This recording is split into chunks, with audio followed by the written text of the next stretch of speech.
Okay, let me ask you this. What makes a thriller truly deep? I mean, is it just about the suspense keeping you on the edge of your seat, or can a story grab you just as hard with, say, its atmosphere, its characters, maybe even some really big ideas? Welcome to the deep dive. This is where we sift through a whole stack of sources, reviews, articles, critiques, even what readers like you are saying online, and pull out the key insights for you. Today, we're diving into Liz Moore's big 2024 novel, The God of the Woods. It's been getting a lot of buzz. So, our mission here is to unpack what makes people call this a powerful literary thriller.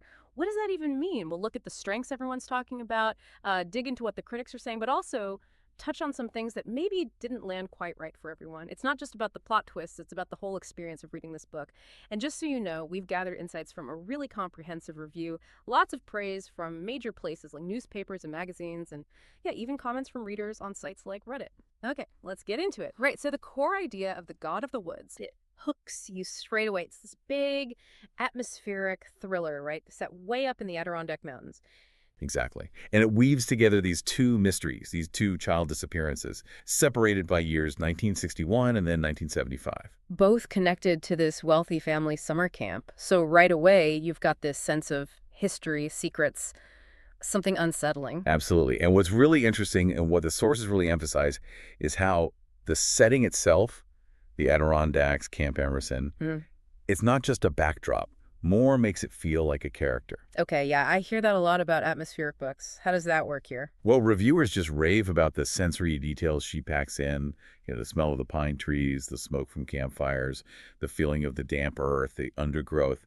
A starred review and book page actually used the phrase nerve-shredding suspense coming from the atmosphere. So the woods themselves feel menacing, like they're part of the threat. Kind of, yeah. It's like this omnipresent force holding on to secrets, watching. It creates this constant low-level hum of tension. It's not just where the story happens. It actively shapes the mood and arguably even influences events. It's really masterfully done. Here's where it gets really interesting then. How does a setting become so central it feels like a character? It sounds like Moore manages to make the landscape itself feel almost alive. That's a good way to put it. It's that immersive quality.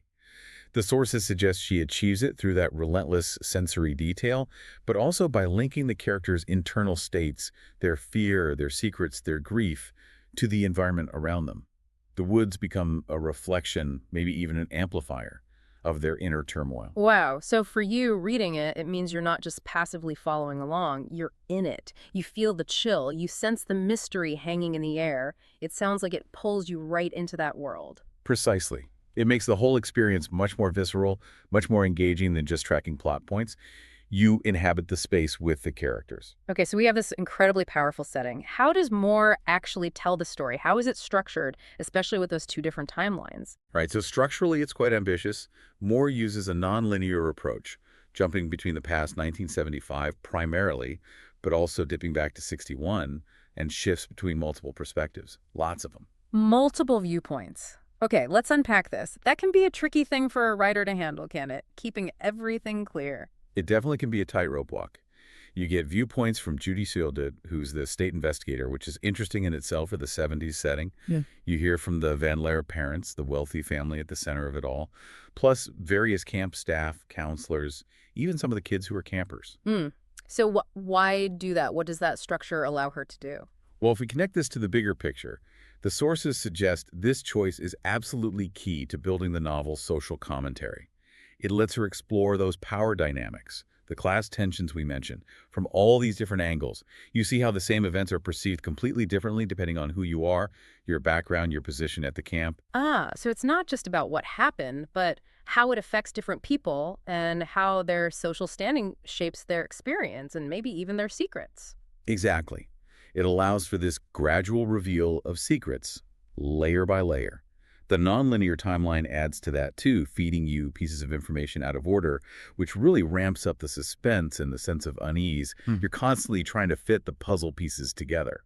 So for you reading it, does that complex structure make it more compelling, drawing you deeper into the mystery? Or does it sometimes feel like, maybe it's hard to keep track? That's actually one of the points of discussion we'll get to later.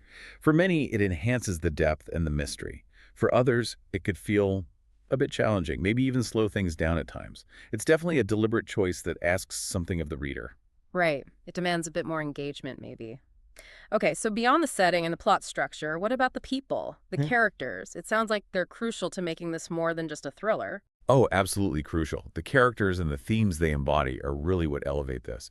Let's talk about a few key players. Yeah, let's. You've got Judyta Luptack, the investigator. She's fascinating, a woman trying to do serious police work in the very male-dominated world of the 1970s. Her struggle brings in these subtle but definite feminist themes, Yeah. the kinds of obstacles she faces just doing her job. Okay, so she's not just solving a crime, she's pushing against societal barriers, too. Precisely. Then you have the Van Laar family. Their wealth, their status, their almost desperate need to control the narrative around these disappearances. It throws those themes of power, privilege, and class difference into really sharp relief. They represent a certain kind of insulation that wealth can provide, but also the secrets it might hide. Makes sense. And you mentioned other voices, too. Camp staff, campers. Yes, and they're not just side notes. Characters like TJ, the camp director who seems genuinely caring, or Louise, a counselor caught up in things, and even Tracy, one of the campers. They provide so much emotional weight. They give you different perspectives, different emotional reactions to the events. They feel like real, complex people, not just plot devices. So this raises an important question then. How do these themes, the ones carried by the characters in the plot, lift the God of the Woods beyond just a typical who did it? Well, it's because the novel isn't just interested in solving the mystery. It uses the mystery framework to dig into some really profound stuff. Like what are the big ideas here? Oh, there's a whole tapestry. You've got grief, obviously, with the missing children, trauma, and how it echoes down the years. Memory, how reliable is it, really? How do we construct our pasts? There's a fascinating interplay between local folklore, these myths about the woods, and the much harsher reality. Myths versus reality. Okay. Yeah, and then the social themes are huge. Wealth disparity, the gap between the Van Laars and the local townspeople, family loyalty, what people will do to protect their own, and as we mentioned, gender roles in that specific 1970s context. It's a lot, but it feels woven together quite organically. So what does this all mean? It sounds like the novel uses the thriller framework to explore much deeper, more complex human experiences and societal questions. That's exactly it. It's using the suspense and the mystery to pull you in, but then it gives you so much more to think about. It's got intellectual weight. It's not just a quick read you forget about. It sticks with you. Which means, for you, the listener, you're getting a story that's not just entertaining, but also thought-provoking, something with real substance. Right. It's a book that rewards close reading and reflection. Okay, so we've talked about the atmosphere, the structure, the characters, the themes. It sounds incredibly rich, but no book is perfect, right? Let's dig into the highs and maybe some of the hurdles. What are the big strengths critics and readers point to? Well, the biggest strength, overwhelmingly, is that atmospheric suspense we discussed. People find it incredibly immersive, addictive even. That slow build of tension, the setting, it just pulls you in. Right, the page-turner quality, but with depth. Exactly. And related to that is the social depth. Critics really praise how Moore explores privilege, class, gender, that whole 1970s context, without being preachy. It feels embedded in the story. And the characters. Character writing is another major high point for many. People connect with Judyta's determination, Barbara Van Laar's complexity, TJ's empathy. They feel like real, flawed, believable humans. And the overall critical reception reflects that. Oh, absolutely. It got fantastic reviews. The New Yorker called it an expertly paced thriller. The Washington Post loved the immersive world building. On Bookmarks, which aggregates reviews, it got a rave consensus, like 8 out of 10 positive reviews, which is really strong. Plus spots on best of lists from Time, the New York Times. That's significant praise. It really is. It shows the book hit that sweet spot of being both literary and thrilling for a lot of serious critics. Okay, but let's be balanced. What are some of the common criticisms or challenges people mention? One that comes up fairly often is the pacing, tied to the lengths. It's almost 500 pages, and it is a slow burn. Some readers found parts of it dragged a bit, It requires a certain amount of patience. So not a quick weekend read, necessarily? Probably not for most, no. You need to settle in for the journey. Another point, which we touched on with the structure, is the number of perspectives. Right, the multiple POVs. Too many for some. For some, yes. Yeah. While it adds richness, a few readers felt maybe overwhelmed, or that some character viewpoints didn't feel as developed or necessary as others, like maybe a few could have been trimmed without losing much. It's that breadth versus depth trade-off again. Makes sense. And what about the ending? That often seems to be a point of discussion for complex mysteries. Yes, the ending is a definitely a point of contention. Many readers actually appreciated that Moore ties things up relatively neatly. They liked getting Yeah. answers, but others felt it was maybe too neat or a bit anticlimactic after such a long, complex buildup. Some felt it felt a little rushed, especially for certain character arcs. People sometimes mention Alice or Tracy wanting a bit more closure or depth there. Huh. Yeah, I saw some reader comments online, like on Reddit, echoing that. People saying they loved the book overall, but were disappointed at the end or felt it didn't fully satisfy. Exactly. Sounds like a powerful journey, but maybe the landing feels a little bumpy for some readers. That's interesting. It raises that classic question about endings, doesn't it? Reader expectations versus what the author intended, especially in a book that's so much about the layers and the slow reveals. It really does. What stands out to you, just thinking about reading in general, when a book gets those mixed reactions to its ending? Does it sour the whole thing, or can the journey still be worthwhile? Good question. I think for me, if the journey was compelling enough, sometimes a slightly imperfect ending doesn't ruin it.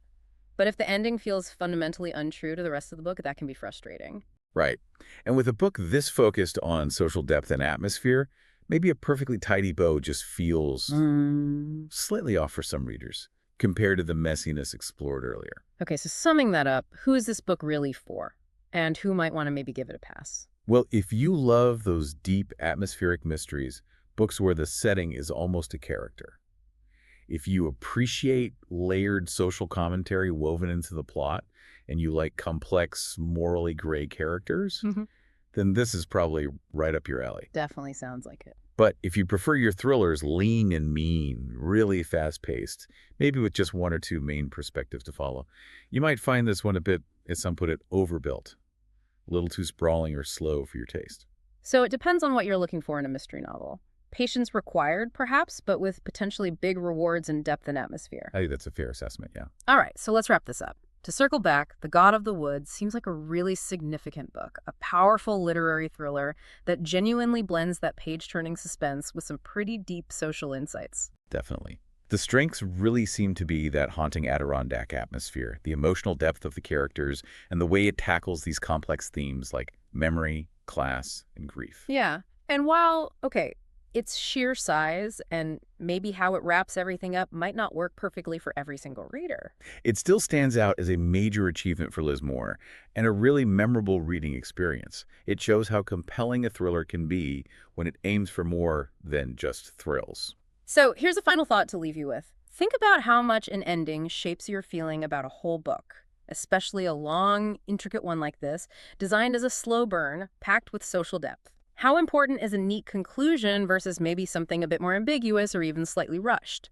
For you, does that powerful journey through the Adirondacks, wrestling with all those themes and characters, ultimately outweigh any quibbles you might have with the final destination? It's something worth pondering, isn't it? How much does the ending define the journey?